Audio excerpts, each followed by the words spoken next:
distant skies, firefight calls, the stakes are high. On the flame, heroes and spies, control fire, where strategy lies. Hear the tales, fierce and deep, victors roar, defeated weep. We blaze a way, we don't hold back, control fire, ready to attack. Welcome to another episode of Control Fire, your monthly musings on Mantic's Firefight. I'm Mike. I'm Sam. And I'm Luke. Thank you everybody for the wonderful reception that we got to our first podcast. It was really good to see the comments online in our various posts in Facebook. And we like to issue some thanks to some of our people in the Mantic community.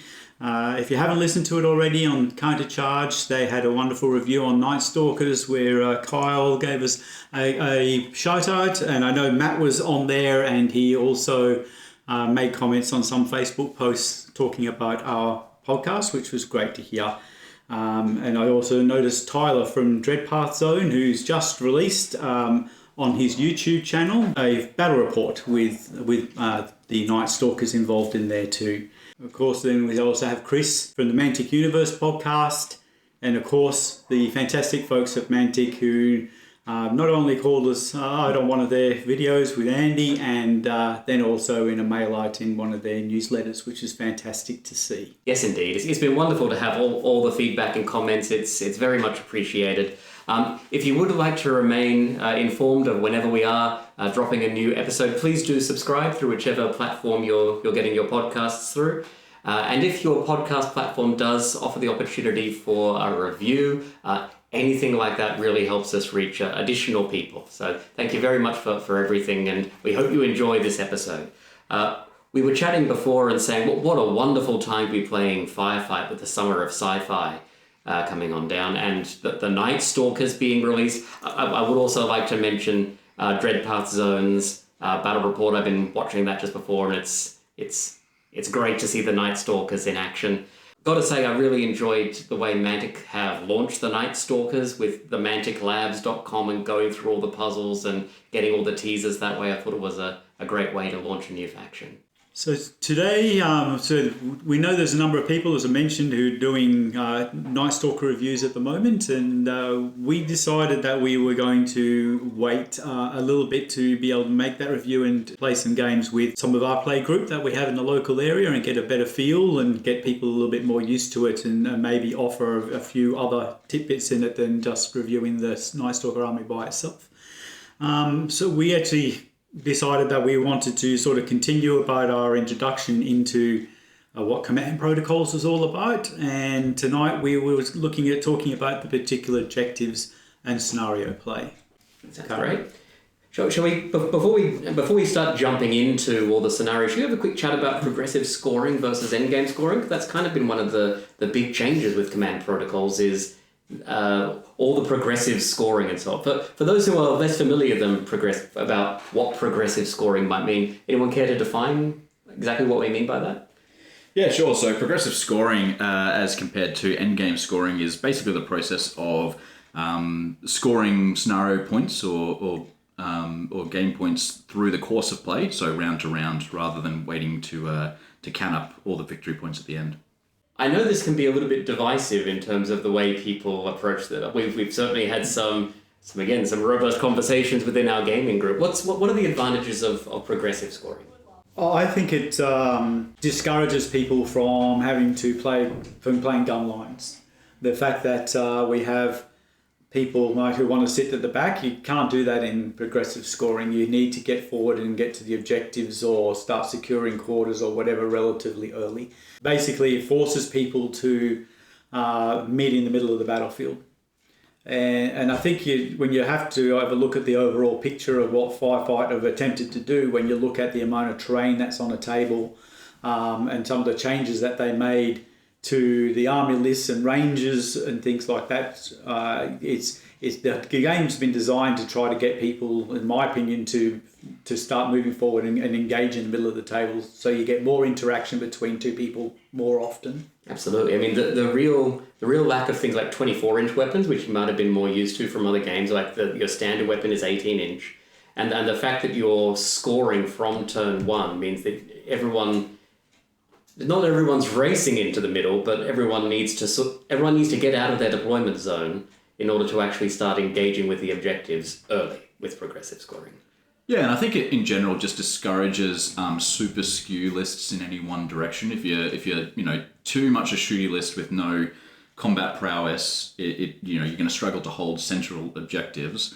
Likewise, if you're a full melee only army, you might have some units doing nothing, sitting on backfield objectives, and also just not shooting when you're standing on an objective, and you can't just run everything past them and go and engage. You've got to actually try and hold them. So now you've got a large portion of your army out of the fight, essentially. And also, our friends the Veermin, they could just sit in their tunnelers until turn 3 and pop up and do some damage, but they can't in these progressive scoring scenarios because they have to be contesting points on turns 1 and 2. What are the arguments against it? Obviously, a lot of games will have... a lot of people will be used to endgame scoring. I know a lot of the Kings of War scenarios are endgame scoring. What are the arguments against progressive scoring? Well, one of our local members, obviously, is the comment realistically is if you could potentially lose the whole game on turn 1 if you're not going, if you make a bad decision. And I think would certainly can put you behind the points in the game and find it hard to catch back up again. And I'd also agree with him about the fact that it might not be a good experience for a brand new player, because if they're used to other systems and they're coming into the game and they don't advance to take those objectives, they will find themselves behind the 8 ball rather quickly. But whether or not you choose to have objectives in teaching new people how to play is a different story altogether when you're trying to introduce them to the game. But there is those things. So you could struggle early on if you make a misstep early on.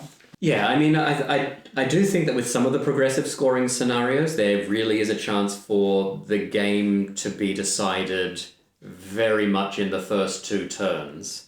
And then, I mean, I will say, I have had a number of games where we just play the first 3 turns and then call it, because it's from there so evident that one person has won. I've racked up enough points in the first 3 turns that they actually can't pull it back in the last 2. Yeah, I mean, every game has those, though. The number of times I've heard I lost a game of Kings of War in deployment, there are situations in all games where early mistakes can basically lead to a loss. It would be nice, I think, if some of these weren't so heavy down that route, because, it is, you start on 8 points and your opponent's on 0. That's a lot that they've got to come and claw back, which is nearly impossible to do.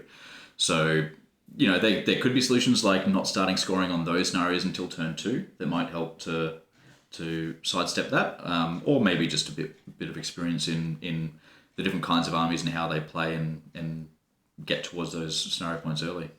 Or listening to this podcast, and so you know how to play these objectives, and so you're the one winning from turn 1. So without further ado, should we start jumping into some of these scenarios? Sure, let's start talking about them.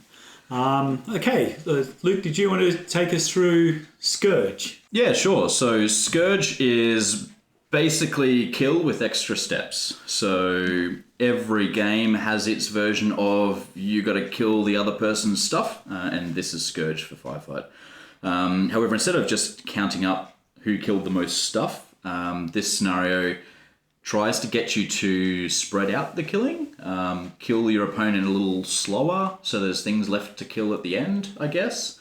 So in this scenario, you get 3 points if you've destroyed any units of the opposing army. You get 3 points if you've lost none of yours, and you get 2 points on top of that if you've killed more units of your opponents than they've killed of yours in that turn. On top of that, you get a one-time bonus of 10 points if you kill the most expensive unit in the opposing force, and they get 10 if they kill yours. And if there's ties for that most expensive unit, then the first of any of those tied units counts towards your 10 points. Have you guys played this one yet? I've played it.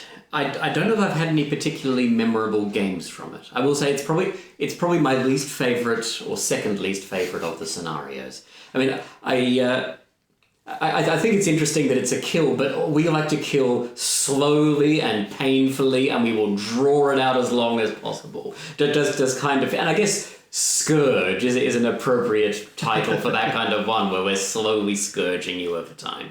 I found it a bit odd and a little bit artificial, the way that you're having to protract the killing. I think I do like the simplicity of a straight kill mission. I recall when Kings of War, actually the mission number 1 was just called Kill. Yeah, I haven't had too many memorable games on this one. Has anyone had enjoyable games with this one? I would have enjoyable. I think I prefer some of the other scenarios, but again, it's number 1. It's equivalent to Kill. It introduces progressive scoring.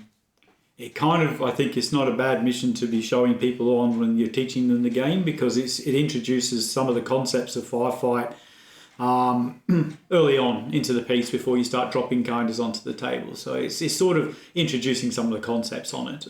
I'd rather be playing some of the other scenarios. I find it much more interesting than that, but I've never been a fan of Kill no matter what system I'm playing.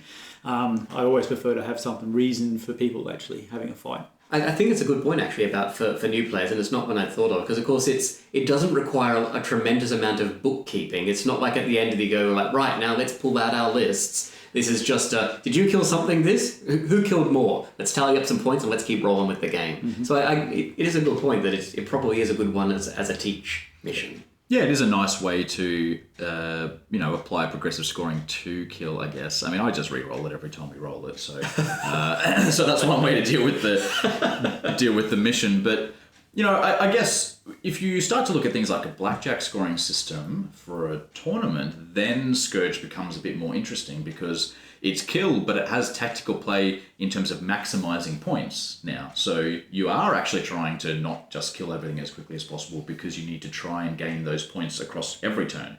If you table your opponent on turn 2 or 3, you're going to score less from that win than someone who gets a protracted kill against their opponent. So someone who made it hurt. Yeah, so it gives you a reason not to destroy them as much in a tournament scenario if you've got that kind of scoring system. The death of 1,000 paper cuts. Yeah. I think there's ways to game this scenario. Obviously, there's the gun line. I'm going to park at the rear of my deployment zone, and you have to come within my firepower to score any points. Mm. That's probably the biggest issue. And the other issue is with the near guaranteed victory you can get with Veermin. by popping them all out. Yeah, so there's there's no guarantees on anything. Dice are involved, and your opponent might be a tactical genius for sure. But there's a pretty well guaranteed way to get a win with this every time with Veermin, unless you're facing the exact same strategy on the other side of the table. Which is basically the all subterranean deployment using lots of shield tunnelers, where you can pop up on turn 3. So now you've got a 3-turn game. Your opponent can score 0 points on turns 1 and 2. You can score 0, but they can score 0. And then all you pretty much have to do is pop everything up, kill their most expensive unit, park one of the tunnelers in your back corner with your most expensive unit behind it. So it's a shield tunneler. It struggles to die. Use progenitors to smoke it so that they can't shoot it. It can't die. They have no chance of killing your most expensive unit, while you send everything you've got at their most expensive unit. As long as you kill that unit, which is very easy to do, all those shield tunnelers are devastating, and most of the most expensive units are all multi-wound units, and they're anti-tank. They shoot all right. You're going to take out their most expensive unit. You're going to kill a unit every turn. There's no way, if they can't kill your most expensive unit, that they can win the game. It's impossible. I appreciate that you've taken the time to think of a way to break the scenario. Yeah, and the best part about it is it's really cheesy, and it's Veermin. Cheesy for Veermin. Yes. Mm-hmm. You're doing your reputation at the moment, Luke. You understand this? And the funniest part about it is that it's still a list that can do well in every other scenario. I mean, yeah, sure, you've got 6 units of Malignant, and they're generally pretty terrible, but it's still a list that can do something in other scenarios. So I think it's quite fun. It's only a very slight variation to my Veermin list that I'm building at the moment, anyway. So that doesn't terribly shock me. Well, 4 tunnelers. Yeah. Well, before we run on to some of the other scenarios which aren't just about killing, we're going to start talking more about things which are objectives and claiming board areas and high-value assets. So I'm quickly going to talk about thumbs, butts, and legs, which is the sort of terminology we use within our gaming group for describing a lot of this sort of stuff in terms of how we do objective play. It's based on an article by Austin Miller over at the 5th Trooper, which is a Legion strategy website. He did an article called Born to Strategize, but he came up with the concept of how to play objectives with thumbs, butts, and legs. Let me break them down. So, thumbs. Thumbs is your ability to claim objectives and high-value assets. In order to actually interact with an objective and claim it, or to interact with a high-value asset, pick it up and walk off with it, you need to have thumbs. So most units have thumbs, but not all. Anything with beasts and vehicle does not have thumbs. And so for all those scenarios, they're not going to be scoring units for you. Also, just worth mentioning quickly that high value assets also mentions walker and tracked units as well. At the moment, I think that's only 4 units in the game, which is the Marionette Phantoms, Grunt Bots, the Krastovor, and the Heavy Inferno Drill. But aside from that, it's pretty well exclusively beasts and vehicles. So for a lot of the scenarios, you're going to need thumbs, and that means no beasts and vehicles. They're going to be there for other things. Next, we got butts. Some scenarios are there purely on unit strength, or where unit strength is particularly important, and that's where you need units with butts. So particularly your base infantry with unit strength 2 are super useful. Overwhelmed to take them to unit strength 3 gives you a lot of butts. There are some units which are unit strength 0, and they have no butts at all. The reason we draw the distinction between thumbs and butts is because some units have thumbs and butts, some have thumbs but not butts, and some have butts but not thumbs. A good example are heavy weapons teams.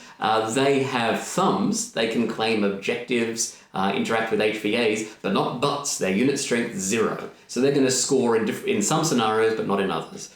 Similarly, you've got some units which have butts, but not thumbs. That's mostly things which are beasts and vehicles, where they have unit strength at least 1. So plague zombies, for example, have plenty of butts, they're unit strength 2, but no thumbs. They can't claim those objectives. There's also units with neither, which are mules, most flyers. Those are the things which are not going to be providing you anything else, except potentially legs. So legs is the ability to get yourself where you need to be. Some scenarios are going to need this much more than others.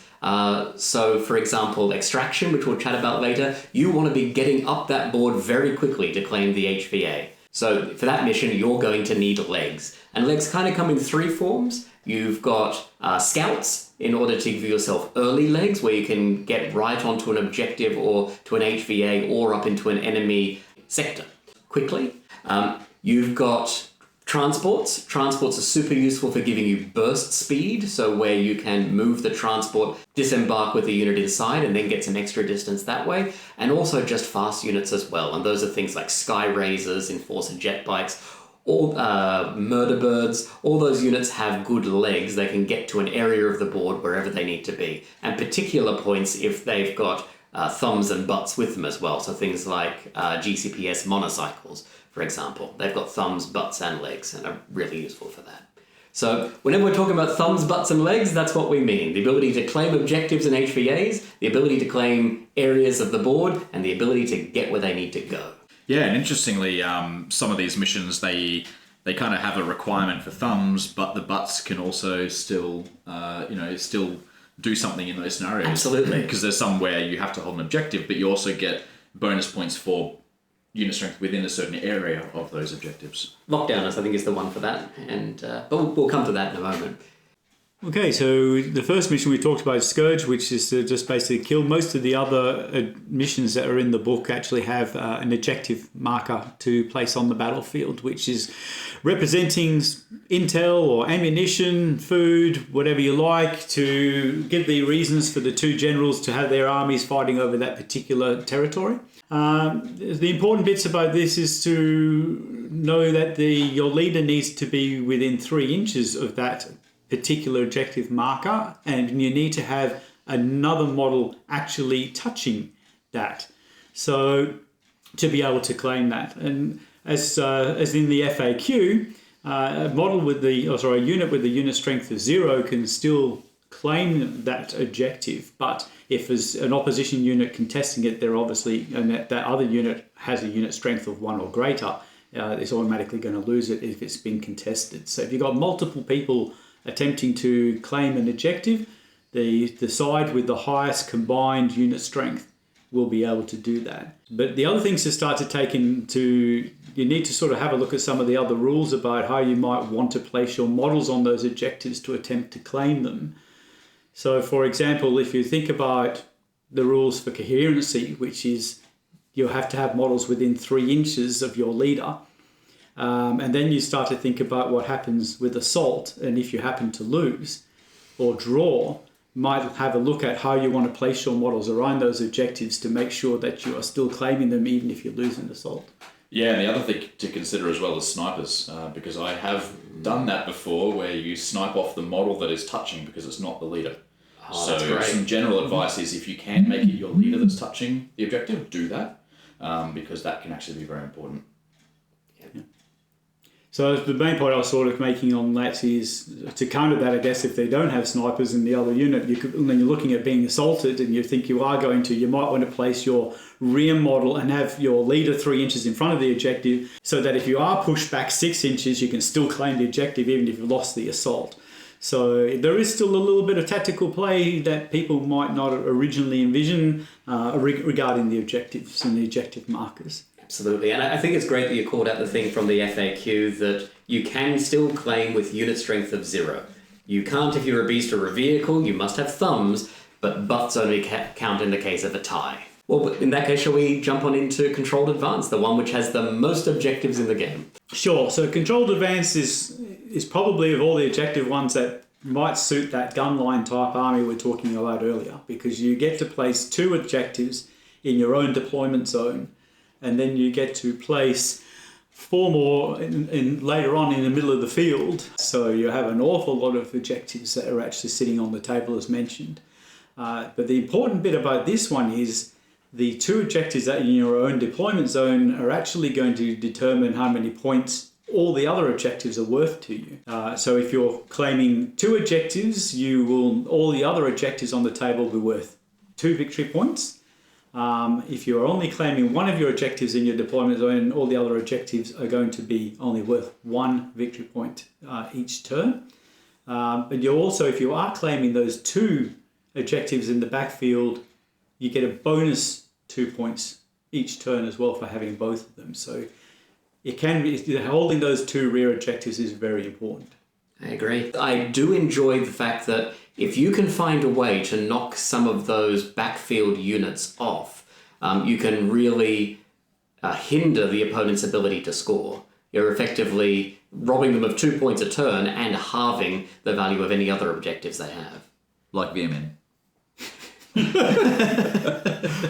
Well, sure, but I mean, but other armies have way of. I mean, GCPS can reach out from across the board and just blow them off the objective. Plague can zoom across the battlefield and get in there. I mean, in the last time I played this game, my Asterians, I actually had a Cypher unit manage to walk through and knock some leapers off a backfield objective. I mean, it happens. I am amazed. I guess the issue with non-subterranean deployment or aerial deployment armies is that given the advice to run lots of terrain, there's generally really good opportunities to park your objectives behind things like buildings or forests or other large pieces of terrain that make it very hard to shoot those off the table. I guess it depends on what you're planning on guarding it, because I mean, if you've all mentioned GCPS with heavy weapons teams with those thumbs, then they can just sit and claim those objectives for you in the back line and still do their job as well as they were ever going to do.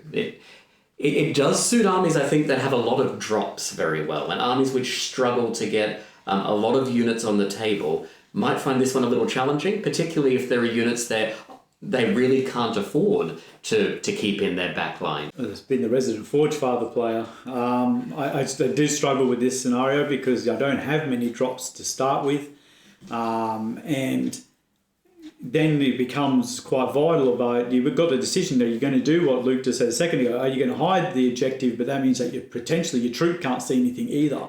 So you've got like 150 to 300 points worth of a unit that's sitting around whistling Dixie because it can't shoot anything and see it, but it won't be killed. So, and it's, well, you can take small units of Guests of Brockers at 60 points, and they'd be ideal for that. They don't survive in the real world in other scenarios. So when you're talking about organised play, those choices become quite difficult. I mean, I guess the trick there though is that those units that you just spoke of, they are height 2, right? They're the same height, so almost anything in your army can screen your unit against those units. So that would be one strategy against that. I mean, every Forgefather list should be running at least 2 units of Steel Warriors with 2 Mjolnirs anyway. So those are perfect objective setters in that army. Those can still reach out and touch things from the backfield. I think someone like Enforcers struggle a bit more because they suffer from that low drop issue, but with this push away from those super long range, really killy guns, I think there's less opportunity for Enforcers to take good objective sitters that they don't need to move to be effective in the game elsewhere. Especially because they have to be units that have thumbs. So you can't just have, I've got a nice long range vehicle, I'll park it right here. It has to be a unit which is not a beast or a vehicle. Yeah, but that's exactly why a variety of missions with different playstyles is really good, because it forces you to, write lists that can cater to all scenarios and not just one. Excellent. Well, shall we jump on to scenario 3 then? Manpower. So for manpower, this mission has 5 objectives, and they're all in the center strip, 1 placed right in the center and 2 placed by the opponent in the other, just on the other side of the deployment zone. The interesting thing about manpower is this one requires you to have thumbs and butts on the unit to score. It can't be a beast or a vehicle because they're objectives, and you get 1 victory point if you claim it with a unit strength of 2, and 2 victory points if you claim it with a unit strength of 3, and absolutely nothing if you claim it with a unit strength of 0. I really enjoy this scenario because I feel it keeps a lot of armies very honest. You are absolutely needing to have those standard grunts running to claim those objectives in the center of the board with their nice chunky unit strength. It also gives a really good purpose to overwhelm. So overwhelm is when you get over a certain number in your unit, you get to add +1 to the unit strength of that unit, which takes you to that magical unit strength of 3, and you start scoring double the points for that objective. All those units which have the reduced unit size of 1, you start needing 2 of them in order to score just as well as a standard infantry unit.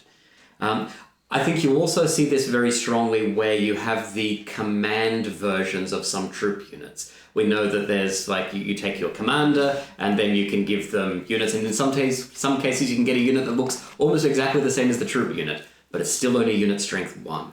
And this is why I think I've seen some people run their lieutenants in GCPS, for example, with very large squads surrounding them, where I'm just looking across the table and thinking, if that was an LT with just 2 friends to keep him a little bit safe, and another squad, that would be unit strength 3 or 4, depending on the overwhelm you've got there. But because you've put them all into 1 unit here, it's unit strength 1, and you're just not claiming as much. And this scenario, I think particularly manpower, is the thing where that's most evident. Yeah, I think you're going to struggle to get 2 unit strength 1s on a point, given they're the kinds of units that you like to spread out, but it still does give them some utility because obviously they can jump on a point with unit strength 2 and bump that up to 3.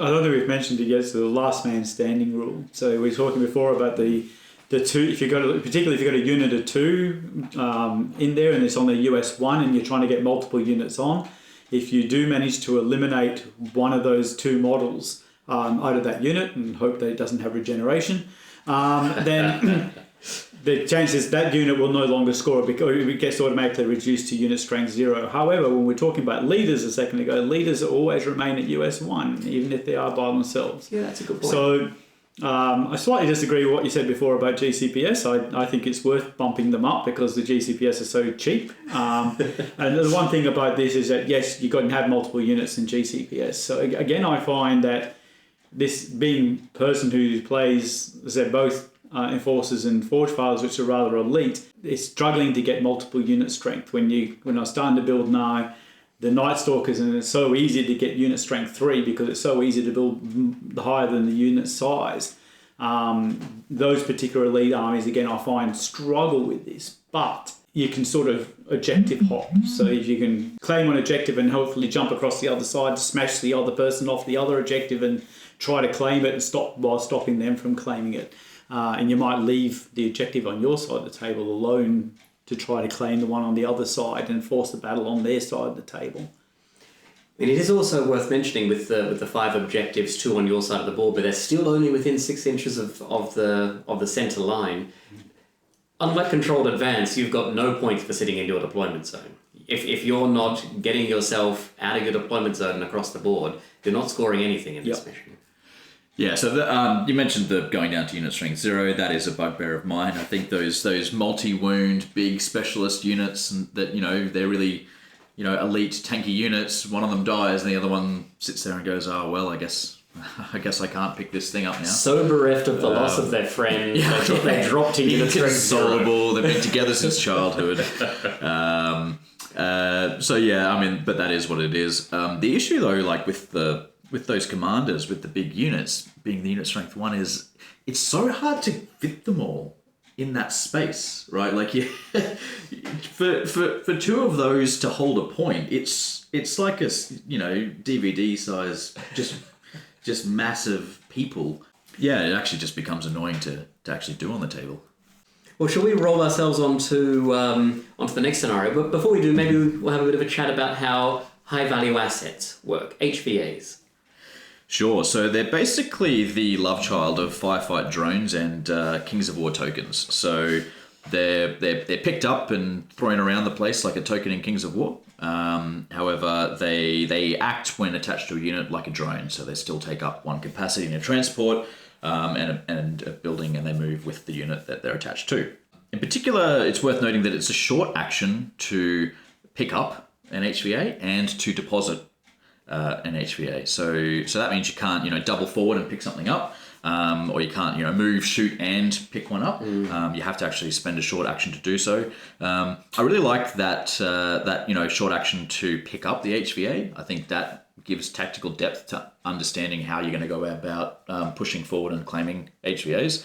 I think maybe dropping one as a free action would possibly be better, because that allows you to sort of, run off over there and leave it behind and hope someone comes to pick it up.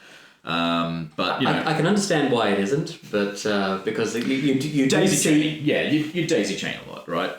But I don't know. I think tactics like that being enabled are good for games. I've also heard the way that you play those sort of token things in Kings of War, so I can absolutely understand why you would think that for Firefight, and why I'm very glad it isn't.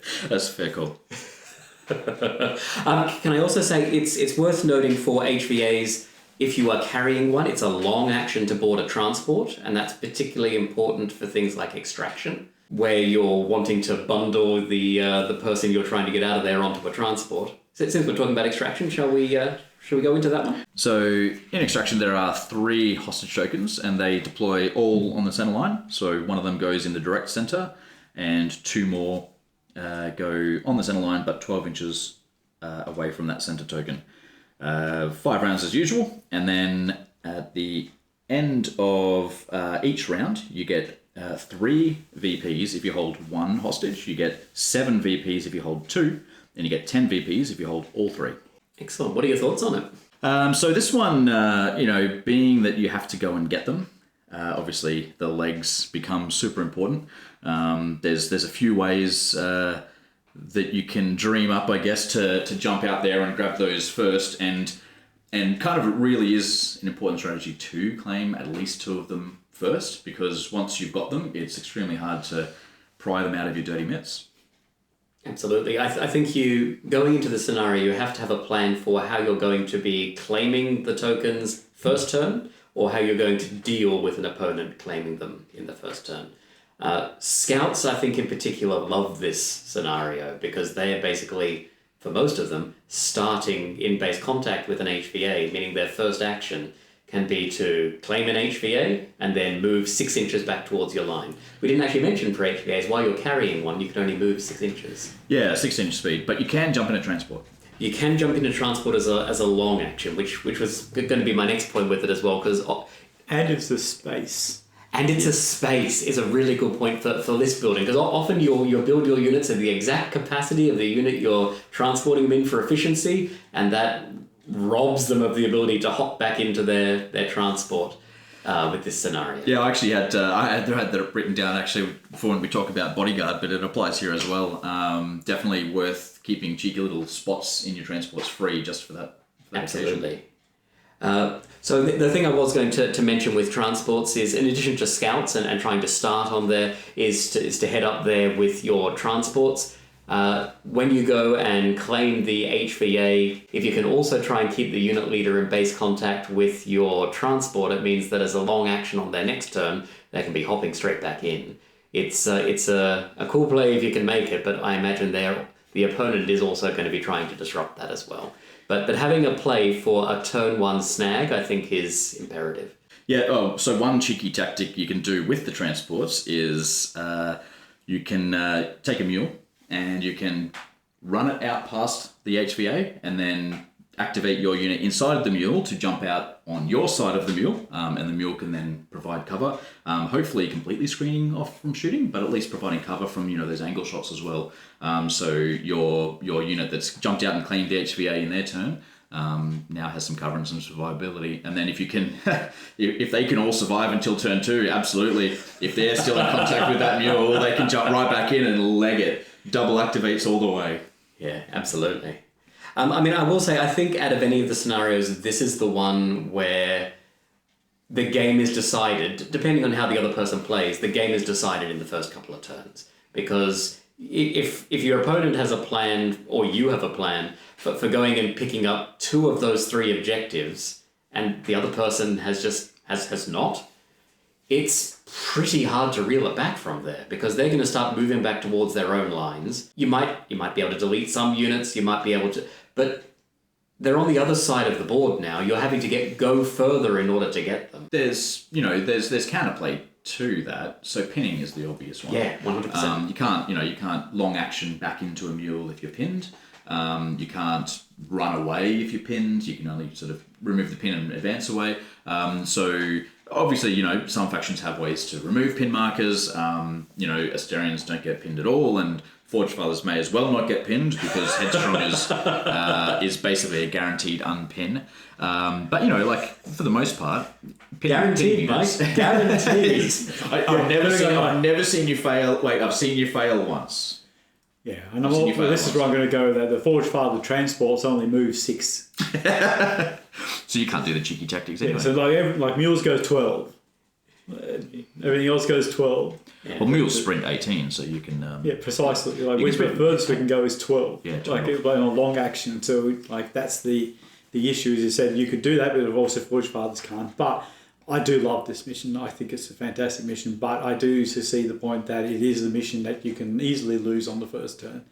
If you're not planning for it and you haven't built for it and you're going into an organised event, you can literally lose this mission on list building. If you don't have scouts or if you don't have some kind of fast transport, that you got to get to that middle of the table as fast as it is.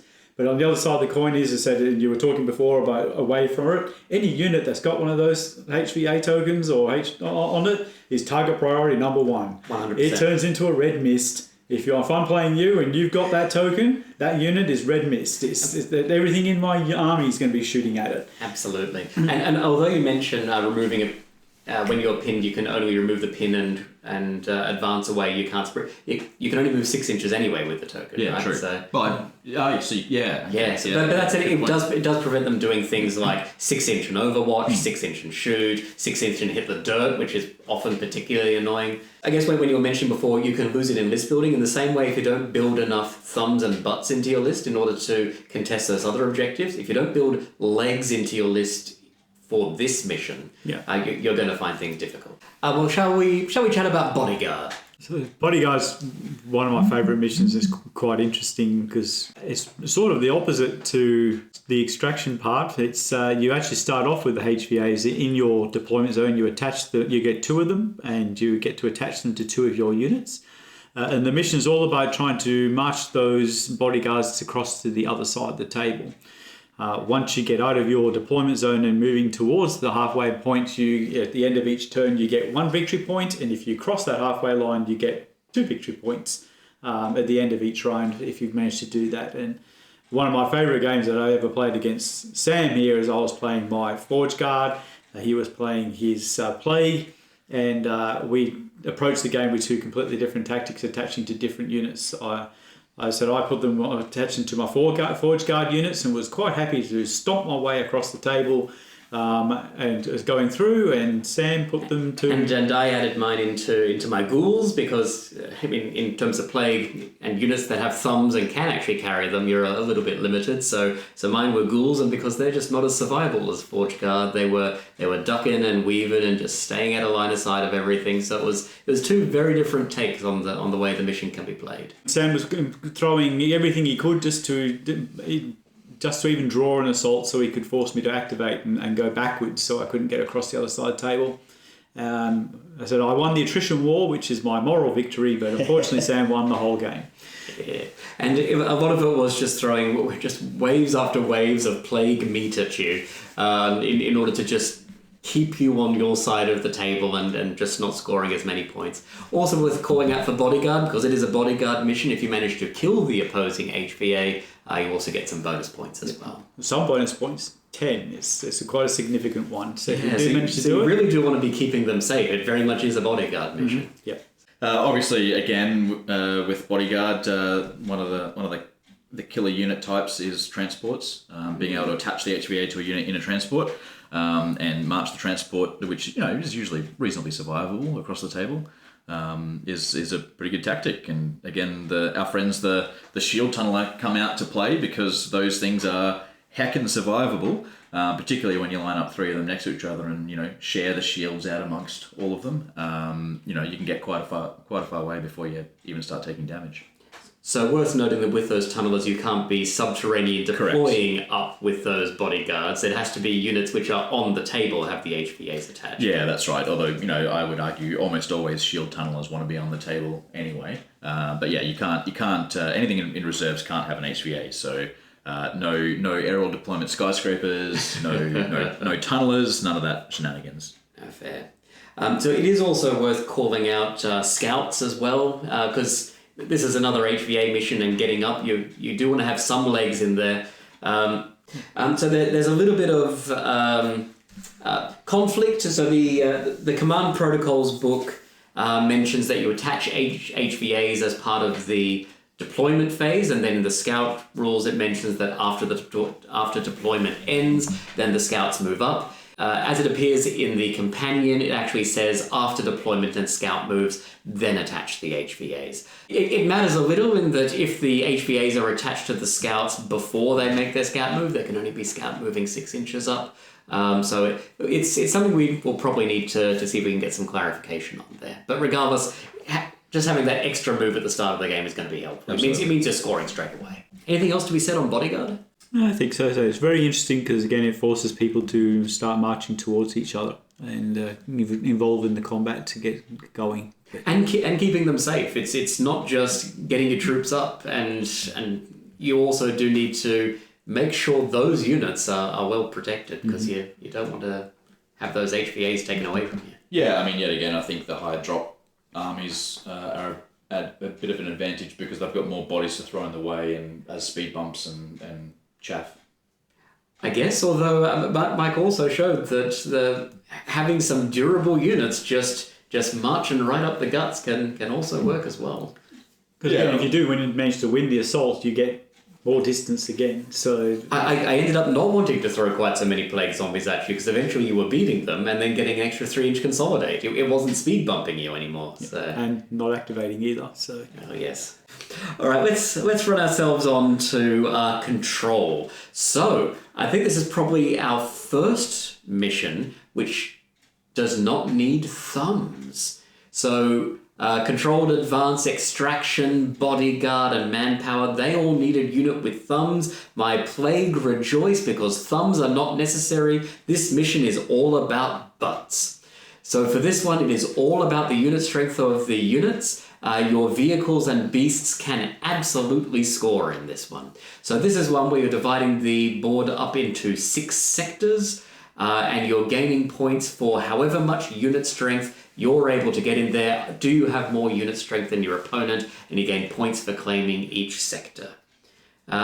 What's everyone's experience with this one? How have we found it? There's no one. I like this one particularly if I'm TOing an event because of the fact that as long as you got a unit it's got unit strength on it, then you can be looking at claiming one of those sectors. So basically, in majority of cases, your whole army is able to attempt to claim something. But again, it comes down to combined unit strength or the pieces that's in there. And so it's difficult. You have to sort of make a choice. I would never suggest you try to go for all 6 sectors because unless you're playing with a big horde army, you're going to struggle to potentially do that. But most horde armies don't have much armor, so they could get blasted off. I would be certainly looking at trying to claim 3 to probably 4, and if you think you can get to the opposition's central section because it's worth more victory points, 3. And I think that's what you should be mainly basing your strategy on that. Now, you raise a good point that the central one's more. I mean, you can pursue a couple of different strategies with this one. You can do the denied flank where you're stalling over on one side and then trying to come up here and claim the 4 in order to get through that way. Or you can go straight up the middle if you're feeling particularly chancy. Yeah, I think the general strategy for this kind of mission is to give them a third of the board, and you try to take 2/3. So give them the weakest, look at the terrain and go, well, that's the least beneficial flank for me, so I'll let them have that, and I'll try to deny flank on that third, and just march up the other 2/3. So I mean, I think as you mentioned for the denying, pinning is going to be super useful here in order to slow them down and their advance as they're coming on through. I guess, but really, when you're talking about only contesting 2/3 of the board, you're kind of happy to give them the third. Like you're not really too worried about them scoring those zones. You kind of let them have it.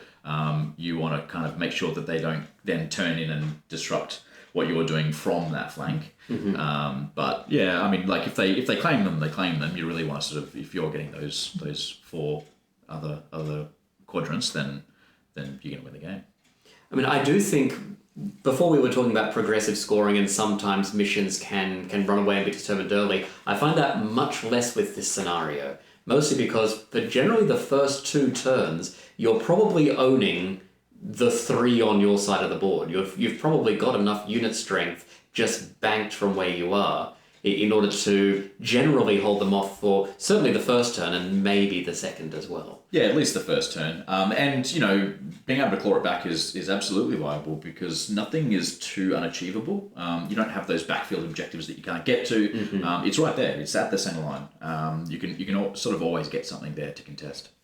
I mean, I think in terms of legs for this one, I love having the fast-moving units, probably more than the scouts for this one. Just the ability to have a late activation in a turn where they go, which of these sectors do I just need to put an extra 1 or 2 unit strength into in order to tip this one over the line and score me for this turn? Yeah, and the other good thing about this scenario, well, in fact, all these final 3, is that it gives something. If you like your tanks, if you like those units that can't score on the other scenarios, certainly including these ones for organised play is a really good idea because it means you're not too disadvantaged if you do want to run 3 tanks or if you do want to run, a bunch of more beasts for some unknown strange reason.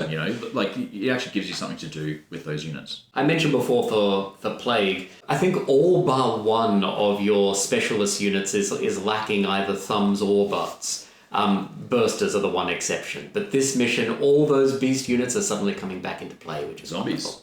Zombies, and often people will ignore the zombies, but you can afford to do so less with this. They're walking straight up the center of your line with unit strength too. Absolutely. All right, let's have a bit of a chat on Lockdown then. This is the one you were mentioning before as kind of the hybrid one for both thumbs and butts. So this one's got two objectives that are exactly 36 inches apart on the center line. So each of these objectives has a 6-inch scoring zone around them. So the way that this one scores is that at the end of each round, you get 2 victory points for each of those 2 that you claim, plus 1 extra victory point for having the greatest combined total unit strength within its 6-inch scoring zone. So this is where the thumbs and or butts comes into it, because you need the thumbs to actually claim the objective. But worst case, you can throw a whole lot of unit strength in that circle and still get a point. So that's kind of great. In addition to those points scoring, you get a bonus 2 points if you get both of those conditions. So that becomes 5 if you're like really claiming the objective. What do you think about this one, Sam? I really like it. I think it's very much an equal opportunity scenario. Basically, almost every unit in the game is able to score on this one. Basically, just not flyers, not auxiliary transports, but pretty well everything else is able to contribute in some way to the scoring of this one. It feels very much like a King of the Hills. Again, it's another progressive scoring one as well, so it encourages you to get up there and really own the 2 points of the board. Yeah, this is the scenario where Overwhelm really shines. I think more so than the final scenario as well. This is Overwhelm's scenario. Oh, I would say manpower, but fair. The only thing about this one I don't really like is I keep envisioning the fact that the 2 different generals are going to go for 2 different hills. And it just reminds me of cartoon comics, and where you got these generals just shooting each other from one end of the hill to the other. And I guess that's the one part about it that I always envision about what happens on this. It goes, okay, well, you got that one, I'll take that one, and now we'll just shoot at each other from the 36 inches across from the table, across the board. The toilet bowl battle. Yeah. So you're just walking around each other in a direction. Mm-hmm. That's the only part about this. I mean, I do like it because the 2 different objectives and the scoring is actually there to go in there, but that's the part where I think that once they're parked and it goes down to the person who's got the longest weapon, and hopefully you've got enough terrain in the middle of the table to block the line of sight so they can't do that. But you do raise an interesting point though, because I think there's a pretty solid tactic here for guaranteeing one of the points and then contesting the other. So kind of a bit of an asynchronous march forward. So where you really want to make sure that if nothing else, I've got one, and then I can try my luck at getting the other one. And all you really need to do is make sure that you hold one for the entire game, getting all its 5 glory points every turn. And then if you can just in round 5, or just for one round when you charge all your melee and punch them off the point and hold it for just that one round, then you can win the game that way. So there's, you can try and contest both equally. You can do the asynchronous. You can go for the YOLO one turn. There's a lot of different ways to play it, and I think they're all really interesting. Yeah, no, I mean, you raise some interesting points, because I guess I'm thinking, how do you go about determining how you split your forces? Because I guess with this scenario, you kind of do need to split them. How do you go about determining how you split? Because I guess that determines what your game plan is. Yeah, well, I mean, I think you need like your tough units that can hold a point, particularly those with defensible or just good charge reactions that can sit there and shoot and overwatch, those sorts of things. You want to sort of get as many of those on or near one of the points that you want to hold for sure, quite early, and use things like mules to push around and provide cover, provide blocking, line of sight and things like that, and pin their assault units coming at you. And then probably more like stacking your long range shooting, etc., over near the other point to sort of keep that point down a fair bit before you decide to go in and try and contest it. Mm-hmm. At least that's how I'd do it if I was, sort of going asynchronous on it. We move on to take and hold. Yeah, our final scenario. So with take and hold, I think, again, from a TO's perspective, if I was going to run take and hold, for me, I'm a bit worried of it, because one is you've got to make sure there's buildings and people, particularly if other people are providing terrain for your tournament, you've got to make sure that they have a building for it. I have not yet gone to the point of looking at how to break that down to change it to be more like the Kings of War version of Dominate, and work on it from there. And if I was going to do it, then I'd have to run it first. But the basic version of the objective is to actually the biggest thing about this scenario is it actually does only count as the victory in the very last turn of the game. There is no progressive scoring in this particular scenario. An end of game scenario. It is an end of game scenario. So you can spend all game battling everything and even holding that objective, but if you don't have it on turn 5, you're going to lose the game. And I remember well. thanks, Sam, on that too. Less was against Sam's Asterians this time, but me still playing Forge Fathers on there. So in essence, it comes down to you can claim the building if you're in the end, and you will score 3 victory points for every point of unit strength that happens to be within the building, and you get 2 victory points for each point of unit strength that had their units within 6 inches of that building.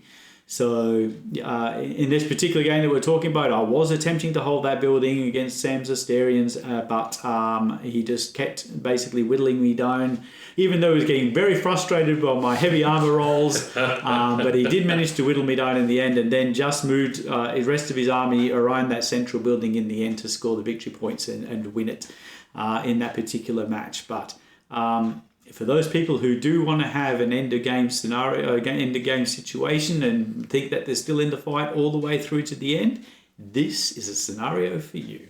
Look, do you care for this one?